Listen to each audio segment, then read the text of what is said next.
días continuamos con la sesión de análisis matemático del tema número 9. Vamos a continuar ahora con la plática del doctor Ángel Antolín, que nos habla de la Universidad de Alicante, España. El doctor Ángel Antolín, con mucho cariño le invité a platicarnos hoy. Él se doctoró en 2007 por la Universidad Autónoma de Madrid, doctorado en matemáticas, y bueno, pues yo lo conocí porque por aquella época pues estábamos estudiando en la Universidad Autónoma de Madrid el doctorado. Él se doctoró antes, y nuestro director de tesis pues, es la misma persona, Martín. Entonces en ese sentido es mi hermano matemático. Pues él estuvo por ahí ¿dónde estuviste? En Auburn, ¿no? Sí. Estuviste por ahí en Estados Unidos, dando varias vueltas, y acabó en la Universidad de Alicante, donde tiene ahora su plaza de profesor. Es el titular, ¿verdad? Sí. Muy bien. Y él trabaja fundamentalmente en la teoría de ondículas, análisis interdimensionales, espacios invariantes por relaciones, teoría de Frame, todo esto que son sus ramas del análisis armónico. Bueno, entonces hoy el doctor Ángel nos va a hablar de propiedades de aproximación de ondículas marco de Parseval. Adelante, Ángel. Bueno, pues lo primero es, me gustaría dar las gracias al comité organizador del 9º Congreso Internacional de Matemáticas y sus aplicaciones, y en especial a ti, Moisés, porque desde hace años, además de hermanos científicos, nos une una amistad y es un placer compartir este tiempo contigo. Si me permitís, empiezo ya con la charla. Entonces, lo que quiero hacer hoy es mostraros esencialmente la definición de ondícula marco de Parseval y ver ciertas propiedades de aproximación o cómo podemos estudiar determinadas propiedades de aproximación. Para empezar, me gustaría recordar la definición de marco. Un marco, si tenemos una sucesión en un espacio de Hilbert separable, se dice que esta sucesión es un marco si existen dos constantes, C1 y C2, positivas, de manera que cuando sumamos el módulo al cuadrado de los coeficientes de Fourier de cualquier elemento de nuestro espacio de Hilbert con respecto de cualquier vector de nuestra sucesión, esto está mayorado por C2 por la norma al cuadrado en el espacio de Hilbert del elemento que hemos tomado, y está minorado por C1 por la norma al cuadrado del elemento que hemos tomado. Aquí, cuando C1 y C2 son lo mismo, se pueden tomar de la misma manera, se dice que la sucesión es un marco ajustado. Y cuando C1 y C2 se pueden tomar igual a 1, generalmente se llama un marco de Parseval. En muchos libros aparece otra definición, en muchos libros y textos aparece otra definición, que es que la sucesión de elementos nos permite tener una fórmula de reconstrucción de cualquier elemento h pequeña de nuestro espacio de Hilbert, de manera que es una suma de los coeficientes de Fourier de cada elemento por los vectores de nuestra sucesión multiplicado por el vector de nuestra sucesión. Cuando uno ve esta fórmula de reconstrucción, uno piensa inmediatamente en las bases ortonormales. Bueno, pues como vamos a ver a continuación, la definición de marco de Parseval es un poquitín más general. Para ello vamos a ver unos cuantos ejemplos, no demasiados, pero así nos metemos un poquitín en harina y vemos que no solamente tenemos bases ortonormales. Mirad, si consideramos el espacio de Hilbert como el espacio completo C2, el espacio complejo C2, nosotros podemos tomar en la sucesión E1, E2 y E3. E1 que sea el vector 0,1, E2 que sea el vector menos raíz de 2 menos raíz de 3 medios, menos 1 medio, y E3 que sea el vector raíz de 3 medios, menos 1 medio. Bueno, pues en este caso, cuando uno toma cualquier elemento del espacio de Hilbert C2 y toma la suma de los coeficientes de Fourier de ese elemento respecto de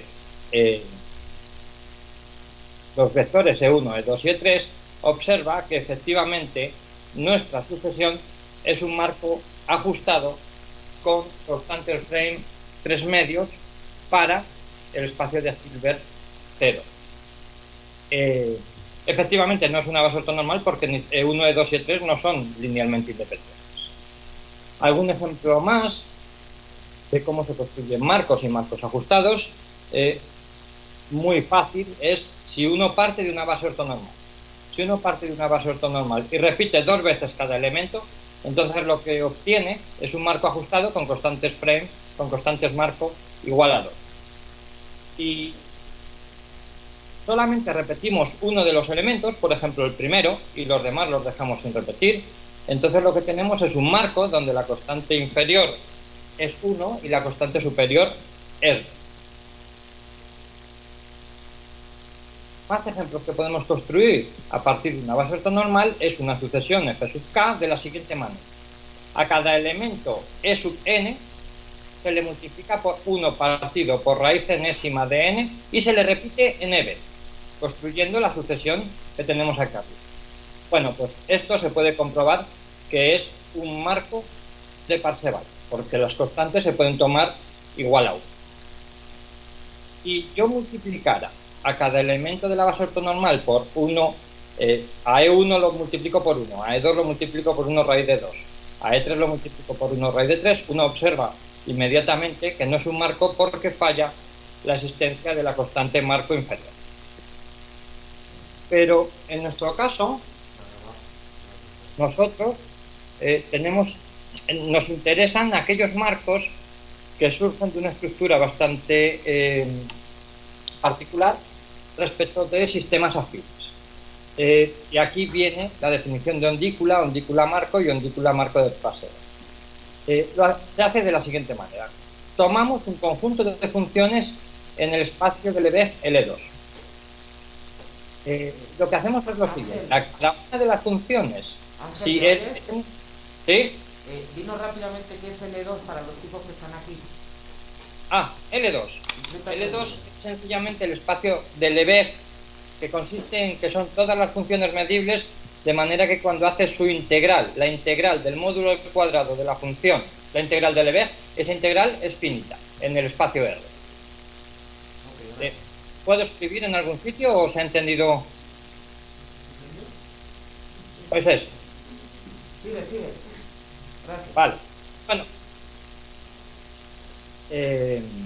L2 es un espacio de Hilbert y es el espacio de Hilbert, por decirlo así de alguna manera. Entonces, lo que hacemos es construir un sistema como el que tengo aquí, que en la literatura se llama sistema afín en muchos libros. Cuidado cuando uno lee los libros, porque no está clara la nomenclatura. Entonces, uno tiene que perder un poquitín de tiempo a la hora de hacer. Se construye de la siguiente manera. Tú tomas cada una de las funciones que tenemos, si 1, si en L, si L, en L2. Ahora lo que haces es hacer los trasladados por enteros. Y después a todas esas funciones que tienes, lo que haces son dilatados por potencias enteras de 2 y las multiplicas por una constante delante para normalizar la norma, para normalizar a la función restar. Entonces, si este sistema afín 1 es un marco, lo que a los conjuntos de funciones sí se les llama ondícula marco. Si este sistema afín 1 es un marco ajustado, a las funciones sí se les llama ondícula marco ajustado. Si el sistema 1 es un marco de Parseval, entonces a las funciones sí se les llama ondícula marco de Parseval.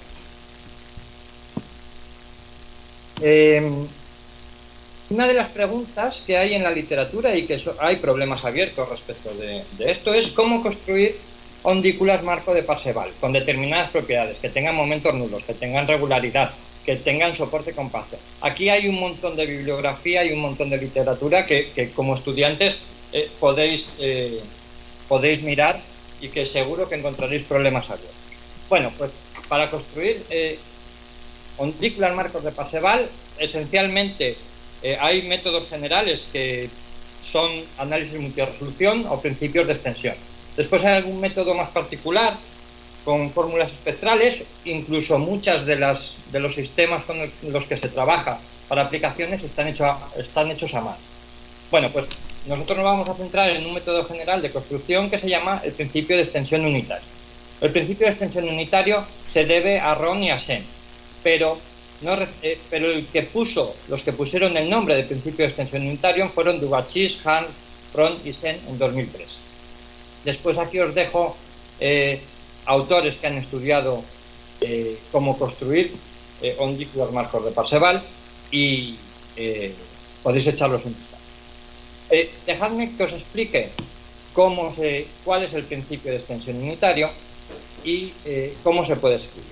Bueno, si habéis observado en el sistema afín que queremos construir, son traslaciones y dilataciones. Y una de las herramientas que vamos a utilizar y que funciona perfectamente es la transformada de Fourier.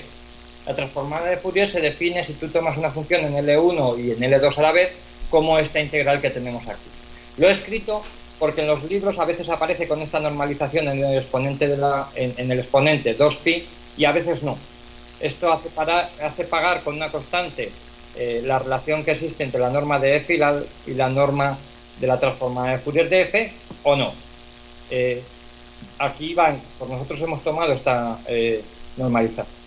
Bueno, además, para escribir el principio de extensión unitario me hace falta un par de definiciones clásicas que son la de punto de densidad y la de continuidad aproximativa.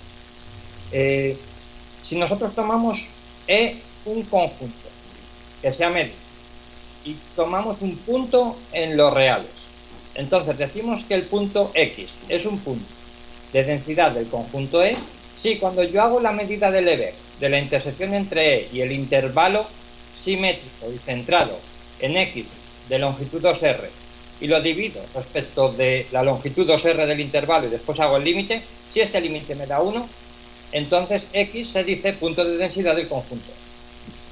Esto tiene mucho que ver con las funciones medibles, con los conjuntos medibles, ya que, por ejemplo, si tú tienes cualquier conjunto medible Lebesgue, casi todos los puntos son puntos de densidad de dicho conjunto.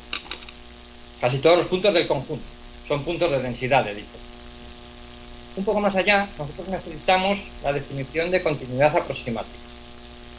Esta definición fue introducida por Danjoy y dice lo siguiente: nosotros tenemos una función medible de los reales en los complejos o de los reales en los reales, como queráis. Se dice que un punto X es un punto de continuidad aproximativa de la función f si existe un conjunto E para el que X es un punto de densidad y además la restricción de f sobre el conjunto E unión el punto X es continua. X es continua. ¿Lo veis? Si yo me restringo sencillamente al conjunto E, el punto X es continuo. Vale, bueno, pues con estas herramientas podemos pasar a enunciar el principio de extensión. Todo empieza a partir de una función refinable. ¿Qué significa refinable? Que cuando tú tomas la transformada de Fourier de la función, en este caso phi, la dilatas por 2 en el argumento.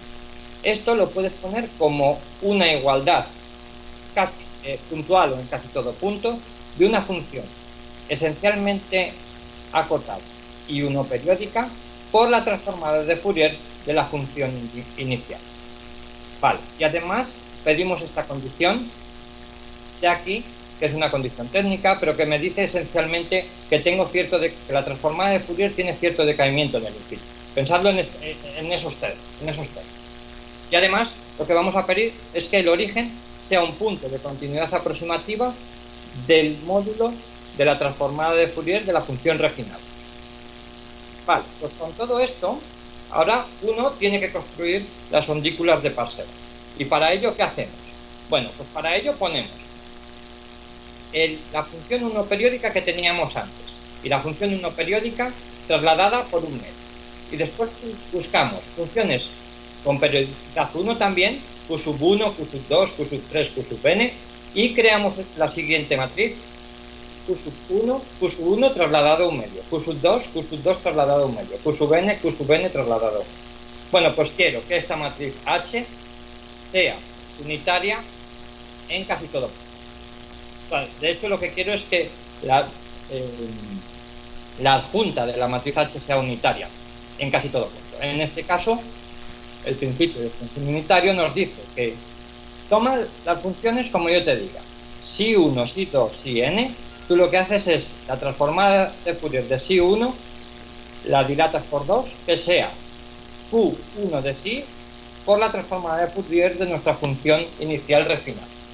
Y así sucesivamente con si 2, si 3, hasta si n. Bueno, pues así se construyen un marco, una ondícula marco de Parseval.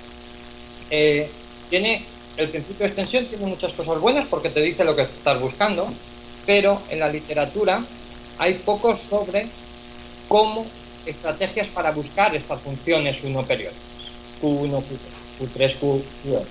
Y esto, en muchos casos, cuando se habla, por ejemplo, de ondículas marco de Parseval con soporte compacto, bueno, pues aquí hay muchos problemas abiertos que se pueden hacer. Vale, pues ya sabemos cómo construir ondículas. Mirad, en esta charla, como el propio nombre indica, nosotros lo que vamos a hacer son estudiar propiedades de aproximación de las ondículas marco. No todas las propiedades de aproximación, nos vamos a centrar en unas que se llaman orden de aproximación y orden de densidad de las ondículas marco. Y no sobre todas las ondículas marco, sino sobre solo aquellas que se construyen a partir del principio de extensión que tengo que iniciar anterior. ¿Vale? Bueno, pues para esto lo que vamos a necesitar de forma redundante va a ser explicar el comportamiento en un entorno del origen de la transformada de Fourier de la función refinada, ¿vale? Y vamos a seguir utilizando el término continuidad aproximada. ¿Cómo vamos a pasar a escribir exactamente qué tipo de propiedades vamos a hacer? Mira, yo tengo un conjunto de funciones. Este conjunto de funciones son una ondícula marco de Parseval en L2. Ya lo tienes, ¿vale? Bueno, pues definimos el siguiente operador de truncación de L2 en L2 de la siguiente manera. Es Qn, es decir, tú das una función f en L2, tú lo que haces es hacer la suma de todos los elementos de nuestro sistema afín, pero no dejas que los dilatados, que el J de los dilatados sea mayor o igual que n. Entonces estás acotando hasta nivel n. Tienes solamente todo lo que pase desde menos infinito hasta n menos. Bueno, pues una de las definiciones principales que vamos a ver aquí como objetivo del estudio es que nuestras ondículas marcos de Parseval sí proporcionan orden de aproximación alfa si existe una constante c que no depende absolutamente de nada, bueno, que no depende de las funciones, de manera que cuando tú haces la distancia entre f menos y la imagen del operador de truncación de f a nivel n es menor o igual que la constante que hemos dicho por 2 menos n de alfa por la norma de f, donde f pertenece al espacio de Sobolev de regularidad alfa. W alfa 2 lo podéis pensar como el espacio de Sobolev. ¿Le puedes explicar a los chicos en 30 segundos qué es el espacio de Sobolev? Sí. El espacio de Sobolev es el espacio de... es un subespacio del espacio de Lebesgue en L2, en este caso. Se puede definir de dos maneras. Se puede definir por las derivadas débiles, como nuestro anterior conferenciante, o se puede definir a través de la regularidad, a través del decaimiento respecto de la transformada de Fourier, cuando lo comparas con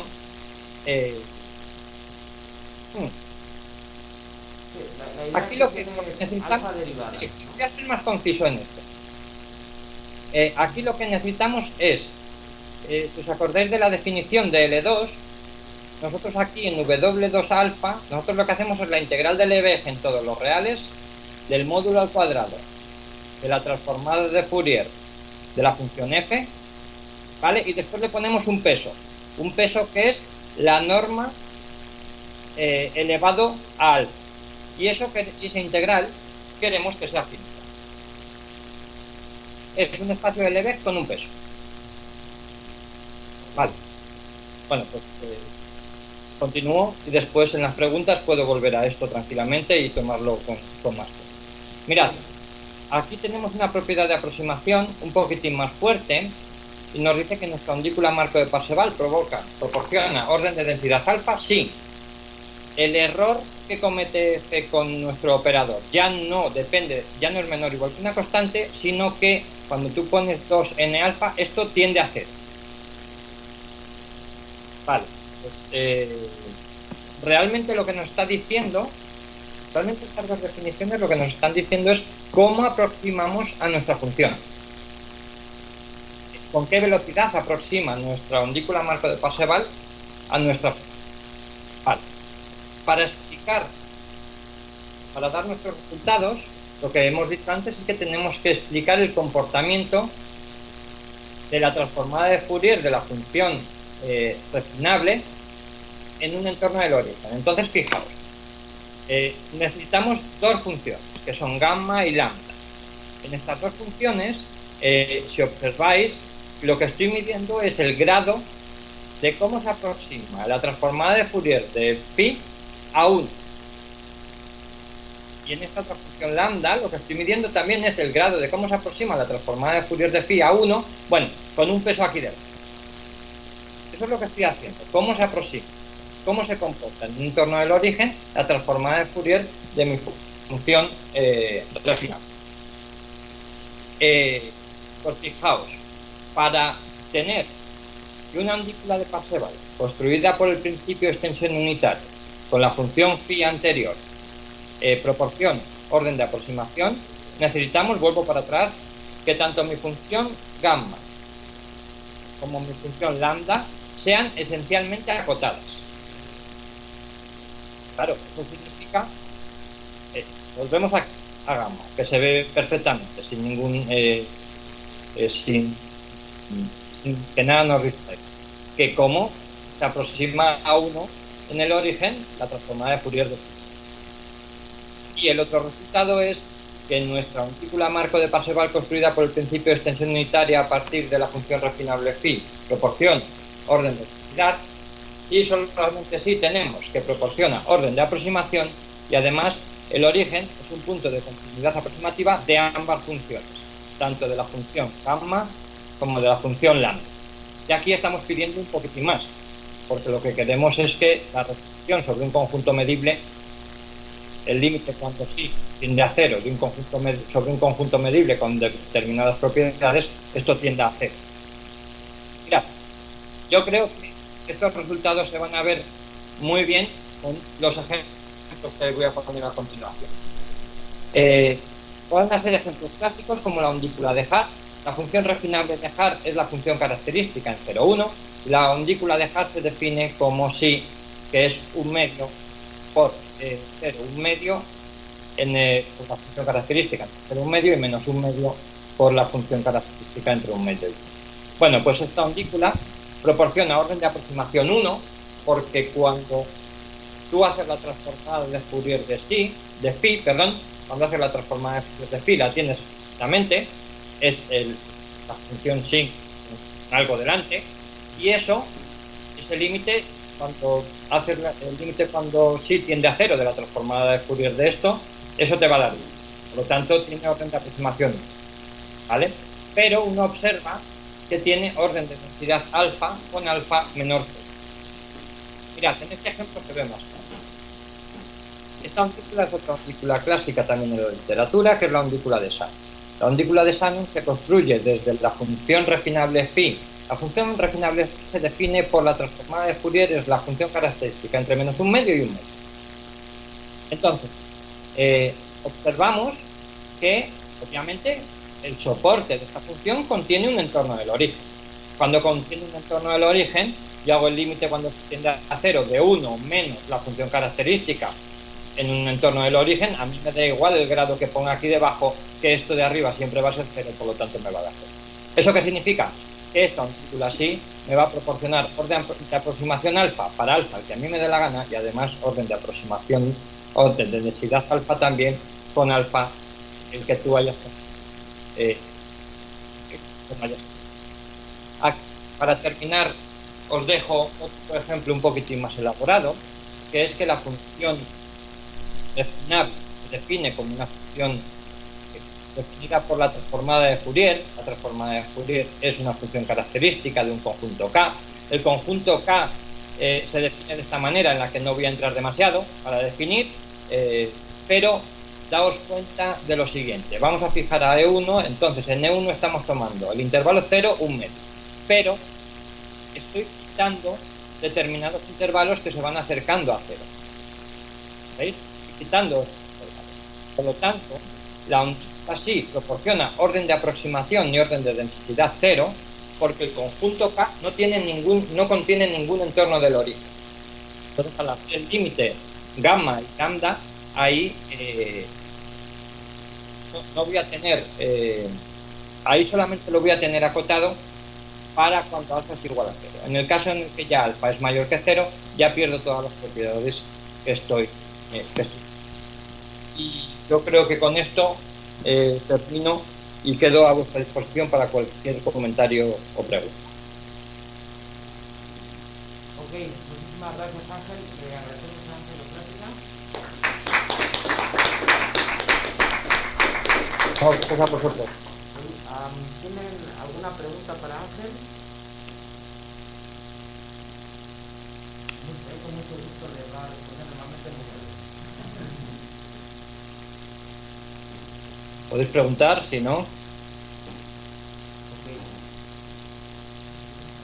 Bueno, yo te quiero preguntar una cosa, a ver, Sí. con ánimo didáctico, para que estos chicos vean lo importante que es estudiar y conocer las bases, conocer lo que ya se ha hecho para hacer cosas nuevas, ¿bien? Y en particular lo importante que es estudiar a los clásicos, que es donde están las ideas en bruto, antes de que luego ya se empiezan a emborronar porque todo el mundo las manosea. Entonces, ¿nos podrías contar si tú podrías haber vivido sin haber leído, por ejemplo, el libro de Nathanson, donde habla del proceso de continuidad aproximativa y todo eso, del punto de densidad?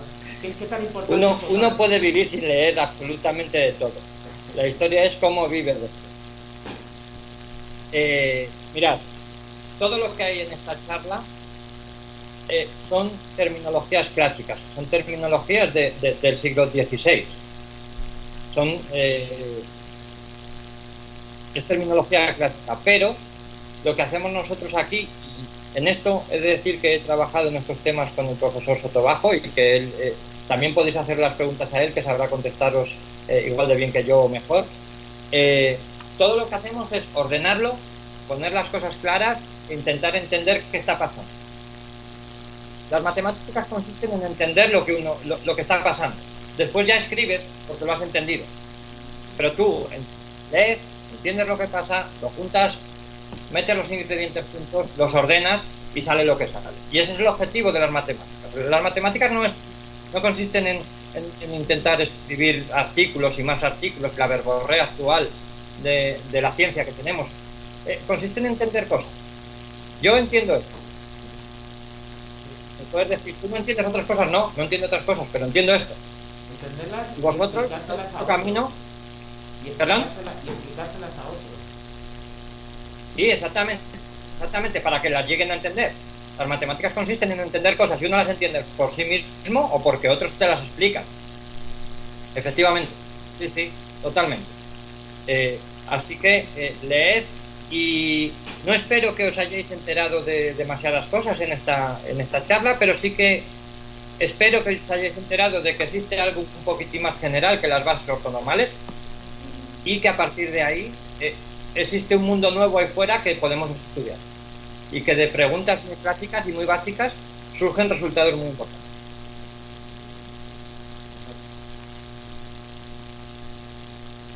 Muy bien, pues muchas gracias, Ángel, por habernos platicado.